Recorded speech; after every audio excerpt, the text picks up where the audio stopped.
আসসালামু আলাইকুম রহমতুল্লাহি ওবরকাতুহু। সম্মানিত দর্শক, ডক্টর আসিফ নজরুলকে নিয়ে আলোচনা, সমালোচনা এবং বিতর্ক রীতিমতো তুঙ্গে। এবং এটি আমাদের এই সমাজের যে চালচিত্র, এই চালচিত্রের যে বাস্তব অবস্থা, এটি বোঝার জন্য এই বিতর্কটি মোটামুটি আমাদের জন্য জরুরি ছিল। ডক্টর আসিফ নজরুল বর্তমান যে ডক্টর মোহাম্মদ ইউনূসের যে সরকার, এই সরকারের অতি গুরুত্বপূর্ণ ব্যক্তি। তাকে ডিফ্যাক্টো প্রধান উপদেষ্টা হিসেবে অনেকে ট্রিট করেন। একই সঙ্গে তাকে একটা বিপদের মুখে ফেলে দেওয়ার জন্য অনেকটা ট্র্যাপ, তাকে বলার চেষ্টা করেন যে এই ভদ্রলোক সম্ভবত প্রধান উপদেষ্টা হতে চাচ্ছেন, বা তিনি প্রধান উপদেষ্টা হতে পারেন বা হবেন, বা he has a plan, master plan to be the chief advisor. এই সকল কথা বলে মূলত ডক্টর মোহাম্মদ ইউনূসের সঙ্গে এবং ডক্টর আসিফ নজরুলের সঙ্গে একটা দূরত্ব বা একটা বলয় তৈরি করার জন্য একটা বিশেষ গ্রুপ চেষ্টা করে যাচ্ছে।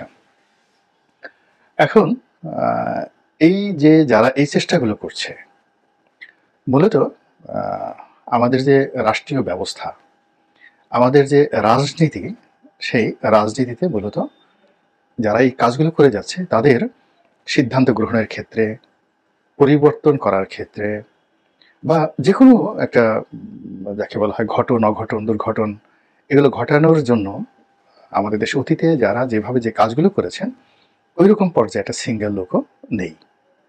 কিন্তু যেটি হচ্ছে, অর্থাৎ ডক্টর মোহাম্মদ ইউনূস কিংবা ডক্টর আসিফ নজরুল কিংবা সৈয়দা রেজওয়ানা, তাদেরকে নিয়ে আমরা যে সকল কথাবার্তা বলছি, এর ফলে আমাদের নিজেদের মধ্যকার যে অকৃতজ্ঞতা বোধ, আমাদের অভ্যন্তরীণ যে মন মানসিকতা এবং চিন্তা চেতনা, এবং আমাদের যে গোপন রোগ, গোপন ব্যাধি, গোপন কর্ম, এই জিনিসগুলো আমাদের নিজের মুখ দিয়েই এবং আচরণ দিয়ে কিন্তু বের হয়ে আসছে।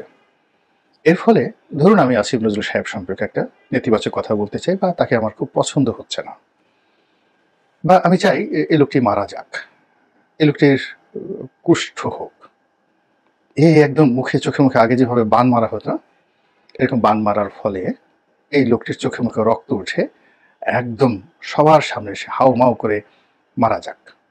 এরকম অবোধ এবং নির্বোধ চিন্তা আমরা যারা করছি, করে আমরা কি করলাম, তার বিরুদ্ধে আমরা বিষোদ্গার করছি, কথাবার্তা বলছি। এতে করে যেটা হলো যে আমার যে যোগ্যতা, আমার বংশ পরিচয়, আমার ব্যক্তিগত জীবনের অন্ধকার যে দিক, এই বিষয়গুলো নিজের অজান্তে আমি আমার প্রতিপক্ষ, অর্থাৎ আমি যাকে সমালোচনা করলাম, তাকে বুঝিয়ে দিলাম। এর ফলে কি হলো, দেখা গেল যে যিনি আমার বিরুদ্ধের লোক, তিনি আমাকে মূল্যায়ন করতে পারলেন, প্রস্তুতি নিতে পারলেন, ভয় পেলেন অথবা রিল্যাক্স মোডে রইলেন। সমাজটা খুবই একটা জটিল, যে জটিল সমাজটা মূলত প্রকৃতি থেকে আল্লাহ রাব্বুল আলামিন আমাদেরকে শিক্ষা গ্রহণ করার জন্য অনেকগুলো বিষয় প্রকৃতিতে তৈরি করে দিয়েছেন। যেমন ধরুন ১ কোটি ভেড়া, ১ কোটি ভেড়া কিংবা ১ কোটি ছাগল খুব দাঁড়িয়ে আছে, ভীষণ রকম শক্তিমত্তা নিয়ে দাঁড়িয়ে আছে। আজকে বাঘ বা সিংহ তাদের গ্রামে এলে বা বনের মধ্যে এলে, বা তাদের ভেড়ার খামারে এলে, বা ভেড়ার ছাগলের পালের মধ্যে এলে আজকে শেষ করে দেওয়া হবে। কোনো অবস্থাতে জ্যান্ত তাকে ফেরত পাঠানো যাবে না বা ফেরত দেওয়া হবে না। এখন বলেন তো, প্রাগৈতিহাসিক থেকে আজ পর্যন্ত লক্ষ লক্ষ বছরের ইতিহাসে এরকম কোনো ঘটনা ঘটেছে? কখনো ঘটেনি। এখন এই যে আমি ধরেন একটা কথা বললাম একজন লোক সম্পর্কে, আর কোটি কোটি মানুষ আমারই মতো বা আমার স্ট্যান্ডার্ডের বা আমার কথা যারা শুনবে তারা আমার মতো, অথবা আমাকে তাদের চেয়ে বড় মনে করে, এরকম লোকজন আমাকে কথা শুনবেন বা মাথা ঝুলাবেন। আর যারা আমার মতের সঙ্গে দ্বিমত পোষণ করবেন তারা আমার পর্যায়ের লোক বা আমার চেয়ে ভালো মানুষ। যারা আমাকে সমালোচনা করার ক্ষমতা রাখেন, ধরে নেওয়া হয় সেই মানুষগুলো আমার চেয়ে শ্রেষ্ঠতর।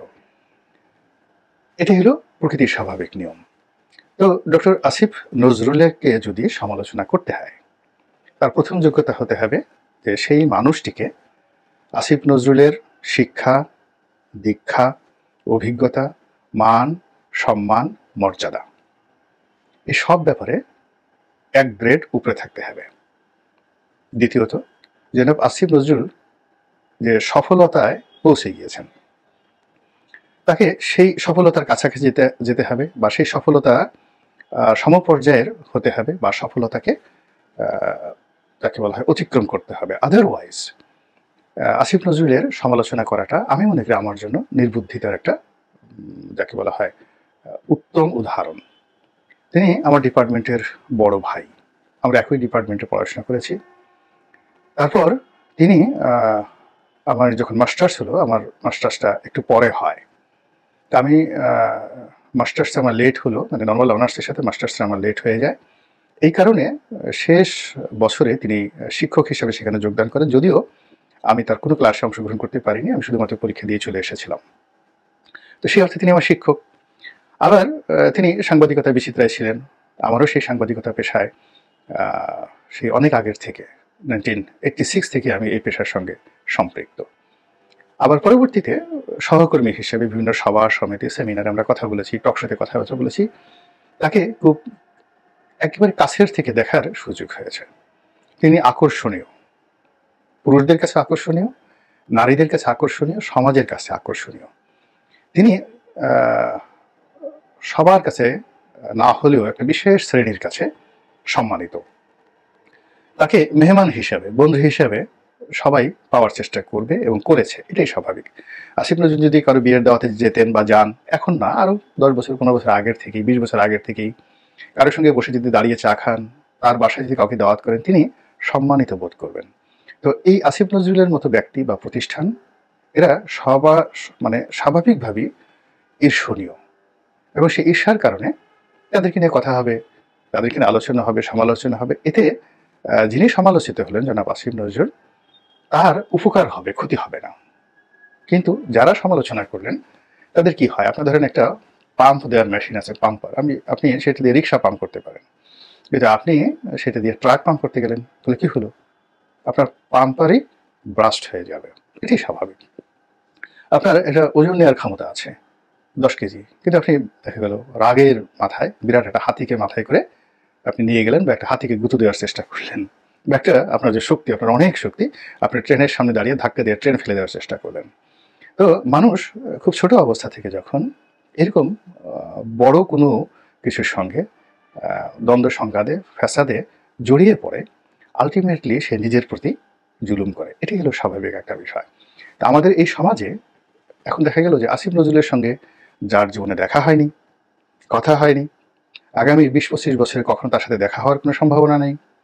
আসিফ নজরুল যদি আজকে অফিস থেকে বের হয়ে এসে প্রেস ক্লাবের সামনে দাঁড়িয়ে থাকেন, তাকে গিয়ে ঘুষি দিয়ে একটা নাকের বদনা ফাটিয়ে দেওয়ার মতো অবস্থা যার নেই, সামনে দাঁড়িয়ে সালাম দেওয়ার অবস্থাও যার নেই, সেই মানুষও দেখা গেল যে তাকে খিস্তি খেয়ে করে নেমে আয়, ইটিয়ে মেরে ফেলবো, ওটা করব, দেখবো, করবো, এই যে কথাগুলো আমাদের এই সমাজে, এতে যেটি হচ্ছে যে আমরা একটা অস্থির সময়ের মধ্যে সময় পার করছি, এবং এই অস্থিরতার কারণে মূলত আসিফ নজরুল সাহেবদের মতো যারা আমাদেরকে এই মুহূর্তে আমাদের মাথার উপরে আছেন শাসক হিসেবে, তারা বুঝে গেছেন যে এই ভেড়ার পালদেরকে আরো বহুদিন উত্তেজিত করা যাবে, শাসন করা যাবে। এর কারণ হলো এরা আসিফ নজরুল সাহেবকে আঘাত করার জন্য অন্য কোনো আসিফ নজরুল এখনো জোগাড় করতে পারেনি। তারা আক্রমণ করার জন্য এমন লোকদেরকে নিয়ে এসেছে যারা মূলত ওই বিশাল যে শ্রেণী, যারা কিয়ামত পর্যন্ত কখনো আসিফ নজরুলের পর্যায়ে আসতে পারবে না, তারা উত্তেজিত হচ্ছে, তারা রাগ হয়ে যাচ্ছে, তারা ক্রোধান্বিত হয়ে যাচ্ছে, হ্যাং করেঙ্গা ত্যাং করেঙ্গা। এগুলোতে কি হচ্ছে, এগুলোতে মূলত সমাজে একটা মানে ভারসাম্যহীনতা তৈরি হচ্ছে। আসিফ নজরুলদের মতো যারা এলিট শ্রেণীর, তারা আরো এলিট হয়ে যাচ্ছে। আর সমালোচনা করি যারা, যে সমস্ত যাদের মধ্যে ভেড়ার চরিত্র রয়েছে, শুধু মাথা ঝুলানো, কোনো প্রশ্ন নেই, হুজুর বলেছেন হ্যাঁ সুবহানাল্লাহ, হুজুর বলেছেন আলহামদুলিল্লাহ, কিংবা সন্ন্যাসী বলেছেন হরিবল, আর কোনো কথা নেই, নেতা বলেছেন জয় বাংলা, নেতা বলেছেন আল্লাহু আকবার, নারায়ে তাকবীর, এর বাইরে যারা কখনোই চিন্তা করতে পারে না, তারা একজন হোক, 1 লাখ হোক, 1 কোটি হোক, এদের সংখ্যায় কখনো কোনো দেশের কোনো কিছু পরিবর্তন হয়নি। প্রসঙ্গে আসি, আসিফ নজরুলকে বলা হচ্ছে রয়ের এজেন্ট। হতে পারেন তিনি রয়ের এজেন্ট 3টি কারণে। প্রথম কারণ হলো যে আমাদের জুলাই আগস্ট যে বিপ্লবটি, 1 নম্বরে আপনাকে একেবারে তামার পাতে লিখে দিতে হবে যে এই বিপ্লবটি meticulously designed, redesigned, performed and implemented by র। অর্থাৎ র এটা পরিকল্পনা করেছে, পরিচালনা করেছে, টাকা দিয়ে প্রযোজনা করেছে এবং বাস্তবায়ন করেছে। এইটা 100% আপনাকে বিশ্বাস করতে হবে, প্রমাণ থাকতে হবে, এবং যদি প্রমাণ থাকে তাহলে ডক্টর আসিফ নজরুল এবং তার যারা সঙ্গী সাথী রয়েছে আপনি তাদেরকে রয়ের এজেন্ট বলতে পারেন। এছাড়া কোনো অবস্থাতেই তিনি রয়ের এজেন্ট নন। দ্বিতীয় যে কারণটি হতে পারে সেটি হলো, না ঠিক আছে, অটোমেটিক্যালি সেটা হয়ে গেছে, ধরুন একটা দুর্ঘটনাবশত উত্তেজনার বশে একটা বিপ্লব হয়ে গেছে, কিন্তু বিপ্লবের এই পুরো প্রক্রিয়াটি হাইজ্যাক করেছে র। এখন বর্তমান যে ডক্টর মোহাম্মদ ইউনূস সরকার এবং তার সঙ্গে যে পুরো রাষ্ট্র ব্যবস্থা, এবং এই রাষ্ট্র ব্যবস্থার সঙ্গে এখন বিএনপি জামাত সবাই জড়িত, পুরোটাই র পরিচালনা করছে। র যদি এটি পরিচালনা না করে, সেখানে আসিফ নজরুল সাহেব যে পদে আছেন, আইন মন্ত্রণালয়ের যে পদ এবং পদবিতে আছেন, তারা কোনো অবস্থাতেই রয়ের এজেন্ট তো দূরের কথা, ভারতের সঙ্গে কখনো কোনো কালে এই গত 120-30 দিনের মধ্যে তাদের ন্যূনতম দেখা সাক্ষাৎ হয়েছে, এরকম একটা যদি মানে যাকে বলা হয় একটা সামান্যতম ক্লু থাকে, এখন যে উত্তপ্ত বাংলাদেশ, 1 মিনিট ডক্টর আসিফ নজরুল তো দূরের কথা, তার চেয়ে মহামানব আমাদের ডক্টর মোহাম্মদ ইউনূস, কিংবা ধরুন তার চেয়ে মহামানব যদি শহীদ প্রেসিডেন্ট জিয়াউর রহমানের কথাই চিন্তা করেন, এখনকার পরিস্থিতিতে রয়ের এজেন্ট হয়ে 1 মিনিট চেয়ারে বসার মতো দুঃসাহস এই বাংলাদেশে কারোরই নেই। যেখানে আপনি গিয়ে দেখেন এত বড় বড় শেখ হাসিনা পালিয়ে গেছেন, আর বড় বড় কর্মকর্তারা, 2 জন পুলিশের আইজি এখন জেলখানাতে, যে ছাত্রলীগ, যে যুবলীগ, মানে যাদের একটা সাধারণ ওয়ার্ড পর্যায়ের নেতার সামনে এই এখন যারা উপদেষ্টা রয়েছেন কিংবা সমন্বয়কদের ছাত্র নেতা ছিলেন, তারা 5ই আগস্টের আগে সামনে দাঁড়িয়ে একটা ইউনিয়ন পর্যায়ের বা একটা ওয়ার্ড পর্যায়ের ছাত্রলীগের সভাপতি বা সেক্রেটারির সামনে দাঁড়িয়ে সার্জিস বা অন্য কোনো নেতা কথা বলবেন, এইরকম দুঃসাহস তাদের ছিল না। কিন্তু দেখেন পরিস্থিতিটা এমন অবস্থা হয়ে গেছে, এখন উপদেষ্টা যারা আছেন, নাহিদ আলম আছেন, মাহফুজ আছেন, সার্জিস যারা বাইরে নেতৃত্ব দিচ্ছেন সমন্বয়কে, তাদের কথা বাদ, একজন সাধারণ আমজনতার সামনে আওয়ামী লীগের সভানেত্রী শেখ হাসিনা কিংবা সাধারণ সম্পাদক ওবায়দুল কাদের কিংবা ছাত্রলীগের সভাপতি জনাব সাদ্দাম, তারা এসে দাঁড়াবেন, এই অবস্থা বাংলাদেশে নেই। তো এখন এই আওয়ামী লীগের তো বাংলাদেশে রুট আছে, রুট থাকার পরেও আওয়ামী লীগের যদি সামর্থ্য না থাকে, র বাংলাদেশে কতটা নিন্দিত, সেই রয়ের আবার এজেন্ট মানে জ্বর শিকড় হয়ে এই সরকারের মধ্যে থাকা, ইট ইজ ইম্পসিবল। তো কাজেই আপনাকে কোনো সিঙ্গেল আসিফ নজরুলকে টার্গেট করলে হবে না, টার্গেট করতে হবে যে পুরো বাংলাদেশটাই মূলত এই মুহূর্তে র চালাচ্ছে। এই গেল 2 কারণ। 3 নম্বর যে কারণ সেটা হলো যে আপনি বা আমি পাগল হয়ে যেতে পারি, উন্মাদ হয়ে যেতে পারি, অবোধ হয়ে যেতে পারি, নির্বোধ হয়ে যেতে পারি, বা র সম্পর্কে আমাদের কোনো ধারণা নেই। র সম্পর্কে যদি আপনার কোনো ধারণা থাকতো এবং আপনি যদি এই যারা এজেন্ট নিয়োগ করে, মানে সিআইএ বলেন, র বলেন, মোসাদ বলেন, এদের সাথে 4 শ্রেণীর লোকের সাধারণত যোগাযোগ হয়। প্রথমত হলো তারা লোভী এবং স্বার্থপর লোকদেরকে নিয়োগ করে, লোভী, স্বার্থপর এবং ভীরু, প্রচণ্ড ভীরু। এখন দেখেন আসিফ নজরুল তার জীবনে কাপুরুষ এবং ভীরু ছিলেন, তার শত্রুরা বলতে পারে কিনা। ওই ঢাকা বিশ্ববিদ্যালয়ে ছাত্রলীগের ছেলেরা তার রুম তছনছ করেছে, রুমে তালা মেরে দিয়েছে। ওই সময়টাতে আমি তাকে দেখেছি রাত্রি 9টা-10টার সময় সে বিশ্ববিদ্যালয় ক্যাম্পাসে একা একা ঘুরে বেরিয়েছে, সেই 2022-23 সনে। তো তিনি তার স্বাভাবিক সূত্র অনুযায়ী ভীরু এবং কাপুরুষদেরকে সাধারণত বিভিন্ন গোয়েন্দা সংস্থা, সেটা ডিজিএফআই হোক, এনএসআই হোক, এরা কখনোই কোনো ইন্টেলিজেন্ট, সাহসী, বুদ্ধিমান লোকদেরকে, ব্যক্তিত্ববান লোকদেরকে রিক্রুট করে না। এদিক থেকে আসিফ নজরুল পড়েন না। দ্বিতীয়ত হলো যে তারা খুব সেন্সিটিভ পর্যায়ে, ক্ষমতার খুব সেন্সিটিভ পর্যায়ে, উঁচু পর্যায়ে যারা আছে তাদেরকে রিক্রুট করে না। যেমন আসিফ নজরুলের পিয়ন, ড্রাইভার, দারোয়ান, এদেরকে কিনতে পারেন বা এদেরকে রয়্যাল এজেন্ট নিতে পারে, কিন্তু সরাসরি আসিফ নজরুলকে এইভাবে রিক্রুট করবে না, রিক্রুট করবে না। আচ্ছা, এই জিনিসটা আপনারা জিজ্ঞেস করুন যে ভাই আপনি এত পণ্ডিতি করেন, আপনি এটা জানলেন কি করে? একটা ছোট উদাহরণ দিই আমি। একটা জাতীয় দৈনিক পত্রিকার এরশাদ জামানাতে শিফট ইনচার্জ ছিলাম, মানে একটা পত্রিকা 2টো পৃষ্ঠার সম্পাদক ছিলাম। ওই সময়টাতে 88-89 সনে একটা পত্রিকার সেই শিফট ইনচার্জ যারা পত্রিকায় চাকরি করেন নিউজ বিভাগের, এটা খুব সাধারণ বিপদ ছিল না। আমি সেই পদে চাকরি করতাম। তখন বাংলাদেশের রয়ের চিফ ছিলেন, প্রধান ছিলেন মিস্টার ভূষণ।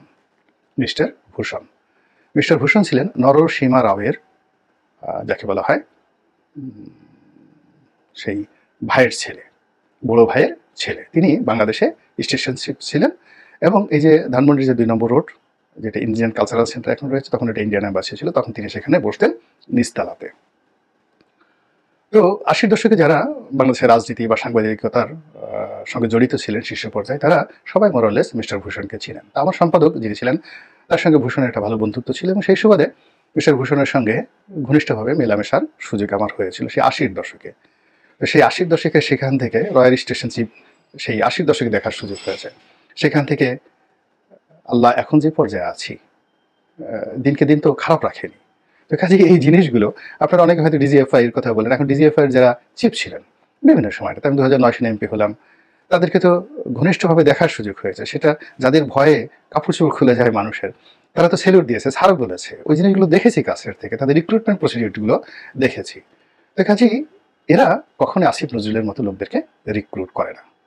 এরা মানে যাদেরকে 500 টাকা দিয়ে কেনা যাবে, 5,000 টাকা দিয়ে কেনা যাবে, যাদেরকে রাজপথে দাঁড় করিয়ে রাখা যাবে, যারা 2-4টা চর থাপ্পড় খেলেও মানে তারা এগুলো কিছু ডোন্ট মাইন্ড, এগুলো মনে করেন। আপনি মারবেন 10 বার 12 বার করে মারবেন, সে ঘুরে ফিরে আবার গিয়ে সেখানে দাঁড়াবে। এরকম নির্লজ্জ বেহায়া টাইপের যারা লোকজন, ওদেরকে সাধারণত এই র বা বিভিন্ন গোয়েন্দা সংস্থা তাদেরকে নিয়োগ দেয়। এখন এই যে আসিফ নজরুল এর মধ্যে পড়েন কিনা, এরপর আমরা দ্বিতীয় প্রসঙ্গে আসি যে কারা মূলত এই মানে আসিফ নজরুলের বিরুদ্ধে যে রয়্যাল এজেন্ট এটা প্রচার করছে। প্রথমত যে তার দ্বারা এই সময়টাতে যারা ক্ষতিগ্রস্ত হয়েছে, সরাসরি তাকে কিছু করতে পারছে না। আমাদের সমাজে কি হচ্ছে, অনেক সময় দেখা যাচ্ছে পাগল লেলিয়ে দেওয়া হয়। একজন লোকের সাথে পারছে না, একজন পাগলকে সে আপনি 10 টাকা দিলেন, একটা ভদ্রলোক যাচ্ছে তার পাঞ্জাবিতে সেটা কালি মেরে দিল। অথবা দেখা গেল যে অনেক লোক সেই অনেক জায়গা থেকে পাগলা কুকুর ভাড়া করে নিয়ে আসে, গ্রাম অঞ্চলে আপনি দেখেন। তো পাগলা কুকুর এই তাদের একটু ঘেউ ঘেউ করে, কিন্তু একটা ব্যাপার হলো যে ধরেন কোনো বড় চেয়ারম্যান সাহেব বা কোনো থানার ওসি, মন্ত্রী, এমপি বিশ্বাস করেন পাগলা কুকুর দিয়েও কখনোই কোনো দুর্বৃত্ত এদেরকে অপমান করতে পারেনি। কেন জানি আপনি দেখবেন জীবনে যে কোনোদিন একটা ওসিকে পাগলা কুকুর কামড় দিয়েছে, সেনাবাহিনীর মেজরকে পাগলা কুকুর কামড় দিয়েছে, কোনো মন্ত্রী কুকুরের কামড় খেয়েছে। মানে পাগল কুকুর হলেও তারা কিন্তু সম্মানিত এবং পাওয়ারফুল লোকদেরকে বুঝে।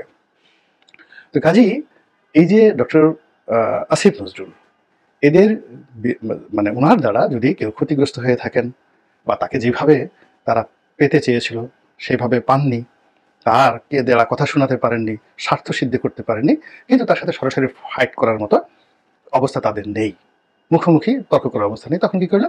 বদনাম রটিয়ে দাও। এ হলো রয়্যাল এজেন্ট। মানে এবং দ্বিতীয়ত হলো যে ক্যারেক্টার অ্যাসাসিনেশন। এটাও মানে আসে মানুষের লালসা থেকে। আমি একটা লেখা লিখেছিলাম, সুন্দরী সুজানা, 2 বিরুদ্ধ এবং 1 উকিল। এটা বাইবেলের একটি গল্প, the gospel, the chapter of gospel Susanna, এই চ্যাপ্টার এখানে বলা আছে। তো সেটা নিয়ে মামলাও পর্যন্ত হয়ে গেছে। তো সেখানে যে জিনিসটা দেখা গেছে যে যখন আপনি কারো চরিত্র নিয়ে কথা বলবেন, প্রথমত যারা এই ধরনের কথা বলে তারা চরিত্রহীন। চরিত্রহীন মানুষ ছাড়া কখনো অন্যের চরিত্র নিয়ে কথা বলে না, এবং এই কথার পেছনে একটা লোভ থাকে এবং একটা লালসা থাকে। আপনারা যারা লোভ এবং লালসা বুঝেন, তার সঙ্গে সঙ্গে একটা কাম থাকে, সেক্সুয়াল পারভার্সন থাকে। এই জিনিসগুলো থাকে যেখানে সে ব্যর্থ হয়ে, কামনা চরিতার্থ করতে ব্যর্থ হয়ে যখন সে বিক্ষুব্ধ হয়, তখনই সে ক্যারেক্টার অ্যাসোসিয়েশনে যায়। তো ধরুন আসিফ নজরুলের মন্ত্রণালয়ে কোনো একটা বড় পদ আছে, এখন আপনি ওই পদটার প্রতি লালায়িত, আপনার জিহ্বা থেকে লোল পড়ে যাচ্ছে, কিন্তু আপনি এই জন্য বিভিন্নভাবে তদবির করেছেন, চেষ্টা করেছেন, কিন্তু সেখানে আসিফ নজরুল সেই পদটাতে আপনাকে দেননি। সেখানে হয়তো যোগ্য কাউকে দিয়েছেন বা তিনি মনে করেননি এটা, এখন আপনি তাকে শায়েস্তা করতে চান। এবং আপনি যদি চরিত্রহীন হন, রাজাকার হন, আলবদর হন, আশামস হন, ধর্ষণকারী হন, আপনি যদি আরও নিম্নমানের মানুষ হন, রাজাকারের চেয়ে আর কি নিম্নমান থাকতে পারে? রাজাকারের চেয়ে আমি নিম্নমানের মানুষ দেখি না। তো এখন সেক্ষেত্রে কি হলো, যেহেতু এই যে ধর্ষণ করা, মন্দ কাজ করা, ঘুষ খাওয়া, দুর্নীতি করা, খারাপ কাজ করা, এগুলো আপনার চরিত্রের মধ্যে, ফলে আপনি অন্য একটা মানুষকে আপনার পর্যায়ে নামিয়ে আনার জন্য ক্যারেক্টার অ্যাসাসিনেশন, এটা হলো দ্বিতীয় শ্রেণীর মানুষ যারা তাকে এই রয়্যাল এজেন্ট মনে করছে। আরেকটা শ্রেণী আছে যারা বলতো সবসময় একটা আনহ্যাপি, অলওয়েজ আনহ্যাপি, অত্যাচারিত এবং ফ্রাস্ট্রেটেড, প্রথমত অসুখী, প্রচণ্ড হতাশাগ্রস্ত, জীবনে আর কিছু হলো না, যেখানে যায় শুধু অপমান, লাঞ্ছনা, গঞ্জনা, ঘর নাই, সংসার নাই, ব্যবসা নাই, বাণিজ্য নাই, টাকা নাই, পয়সা নাই, স্বাস্থ্য নাই, কিচ্ছু নাই। এই ধরনের মানুষগুলো অন্যের সুখ দেখতে পারে না, অন্যের সুখ দেখলেই তাদের মাথা খারাপ হয়ে যায়। এখন ডক্টর মোহাম্মদ আসিফ নজরুল নিঃসন্দেহে তার ক্যাবিনেটের সবচেয়ে আকর্ষণীয় মানুষ। তো কোনো কারণ নেই সে কেন আকর্ষণীয় হলো, সে কেন এই কাজ করলো। তো কাজেই তাকে একটা ট্যাগ লাগাতে হবে, তাকে একটা কথা বলতে হবে, এবং সেই কথা এখন তাকে রয়্যাল এজেন্ট বা অন্য যে কোনো এজেন্ট বললে, বা অন্য তার ব্যক্তিগত বিষয়গুলো নিয়ে যদি একটু গিবত করা যায়, তাহলে ওই নিজের হতাশা থেকে বাঁচার জন্য তার একটা মরণপণ চেষ্টা। আল্লাহ আমাদের সবাইকে হেদায়েত দান করুন এবং হেফাজত করুন। আসসালামু আলাইকুম ওয়া রাহমাতুল্লাহি ওয়া বারাকাতুহু।